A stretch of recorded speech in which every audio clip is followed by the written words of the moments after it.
नमस्कार दोस्तों। इस देश में हिंदू आस्था को कैसे पांव तले रौंदा गया, इसके उदाहरणों में कोई कमी नहीं है। हिंदू आस्था ही नहीं, जब भारत के अंदर कोई भी आस्था के स्तंभ हो इस्लाम को छोड़कर, उनमें कई बार उन्हें रौंदा गया है। लेकिन भारत के अंदर जहां पर हिंदू आबादी 80% से ज़्यादा है, वहां पर हिंदू आस्था को रौंदा जाए और उसके अधिकारों के लिए हिंदुओं को कोर्ट तक जाना पड़े, तो आप अंदाज़ा लगा सकते हैं कि हिंदू किस तरीके से चुप बैठा रहता है।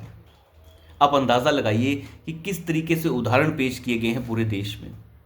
वक्फ बोर्ड ने पूरे देश में कब्जा कर रखा है और 1990 के बाद से तो ये कब्जे और बढ़ गए। लेकिन आप देखिए कि असदुद्दीन ओवैसी जब वक्फ बिल के ऊपर बात करता है पार्लियामेंट के अंदर, तो कहता है कि हम मस्जिद और मज़ारों की 1 इंच जगह भी नहीं छोड़ेंगे।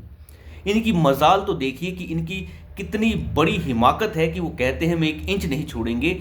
आप अंदाज़ा लगाइए कि किस तरीके से हिंदुस्तान पर कब्जा करने ये सभी लोग निकले हैं। इन लोगों की मानसिकता कहाँ तक पहुंची है, यहाँ से अंदाज़ा लगाया जा सकता है। धमकी दे रहा था वो, उसने धमकी दी कि सरकार इस चीज़ का ध्यान रखे, अगर ऐसा हुआ तो बगावत होगी। और मैं तो कहता हूँ बगावत हो जानी चाहिए। देखते हैं कितनी बड़ी बगावत हो सकती है। कहता है कि अगर ऐसा किया गया, वक्फ बोर्ड को हटाया गया, उसके अंदर संशोधन किए गए, तो पूरे देश में बवाल होगा और देश दोबारा से 1980 और 90 में पहुंच जाएगा। पहुंचने दो भाई, क्या दिक्कत है, हम तैयार हैं उसके लिए। लेकिन इन जालसाजों को इन्हीं की भाषा में जवाब देना बड़ा आवश्यक है। अब थोड़ा सी बात करते हैं तमिलनाडु की। तमिलनाडु जहां पर पूरे के पूरे गांव वक्फ बोर्ड ने अपने अंदर ले लिए हैं। लोग परेशान हैं, चिल्ला रहे हैं। कर्नाटक के अंदर कई किसानों की ज़मीनें जो हैं वो वक्फ बोर्ड हथिया चुका है। ऐसे जालसाज, धूर्त और चोरचक्के डकैत हैं ये लोग कि इन्हें सबक सिखाना बड़ा आवश्यक है। अभी 2 दिन पहले इतना हंगामा हो रहा है मदुरई के अंदर। मदुरई के अंदर एक पहाड़ी के ऊपर मुरुगन का मंदिर है, जिस मंदिर के ऊपर अब विवाद चल रहा है। उस मंदिर के बिल्कुल बगल में एक मज़ार बनी हुई है। मुसलमानों का कहना है कि वो 400 साल पुरानी मज़ार है।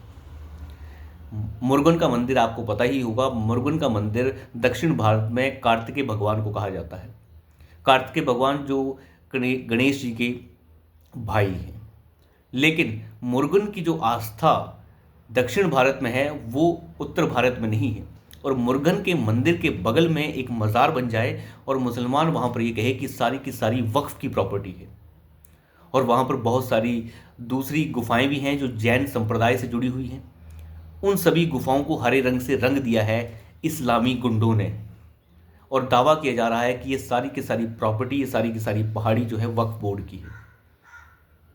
लेकिन विवाद ऐसे शुरू नहीं हुआ। विवाद ऐसे शुरू हुआ कि सभी के सभी इस्लामी गुंडे जो हैं वो मज़ारों के अंदर जाकर मुर्गे और बकरे काटने लगे, जिसके बाद विवाद हुआ। पुलिस ने सारे के सारे मामले को रोका और कह दिया कि आप पका हुआ मीट ले जाइए, ऊपर जाके मत काटिए। अंदाज़ा लगा के देखिए। और हिंदुओं को विरोध प्रदर्शन करने का भी अधिकार प्राप्त नहीं हुआ। उसके बाद हाई कोर्ट में जाया गया और हाई कोर्ट ने विरोध प्रदर्शन करने की इजाज़त दी। किस तरीके से एक हिंदू आस्था के ऊपर प्रहार करना है, ये जगह जगह के ऊपर आपको देखने को मिल जाएगा। रौंदा गया है हिंदू आस्था को हमेशा से। मुरुगन मंदिर जो दक्षिण भारत के प्रथम मंदिरों में से एक अगर हम बात करें तो, लेकिन कब्जा किसका? इस्लामिक गुंडों का। ये यहाँ पे मज़ार, वहाँ पे मज़ार, धमकाना, फलाना, ये सब चीज़ें चल रही हैं। लेकिन इन चीज़ों को दूर करना आवश्यक है। एक देश की संस्कृति, आस्था, उसके ऊपर इस तरीके का प्रहार बर्दाश्त नहीं किया जा सकता। और अगर बर्दाश्त किया जाएगा तो देश बर्बाद हो जाएगा। किसी भी देश की संस्कृति और आस्था उस देश की तरक्की के लिए बहुत आवश्यक होती है। अगर वो नहीं हो पा रहा है तो देश बर्बाद हो जाते हैं। और वक्फ बोर्ड संशोधन बिल सरकार तत्परता के साथ इसे पास करे। अगर ये पास होता है तो बहुत बड़ा रोड़ा जो है वो इस वक्फ बोर्ड के ऊपर रखा जाएगा, नहीं तो ये पूरे देश को हड़प जाएंगे। 80% आबादी जहाँ पर हिंदुओं की हो, वो अपने अधिकारों के लिए लड़ते हैं।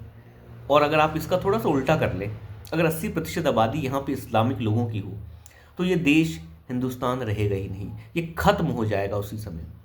एक मोहल्ला जिसमें 90 से 80% लोग अगर मुसलमान हो, तो वहाँ पे 10-20% अगर कोई दूसरे लोग रहते हैं तो उनका जीना हराम है, वो मर जाएंगे। ये सभी लोग जानते हैं। ये पाकिस्तान में देखा जा सकता है, बांग्लादेश में देखा गया है, तो इसके उदाहरण और पेश करने की आवश्यकता नहीं है। अगर इनकी मस्जिद को किसी ने हड़प लिया हो तो ये लोग उसे काट कर वापस ले लेंगे, लेकिन हिंदुओं की एक संवेदनशीलता कहिए और सहन करने की क्षमता कहिए, वो इस तरीके से नहीं सोचता है। लेकिन हर चीज़ की एक हद होती है, अगर वो हद ज़्यादा बढ़ जाए तो असुद्दीन ओवैसी और दूसरे इस्लामी गुंडों के लिए जो है एक बेहतरीन तमाचा तैयार किया जाना चाहिए। तो अभी के लिए इतना ही, धन्यवाद।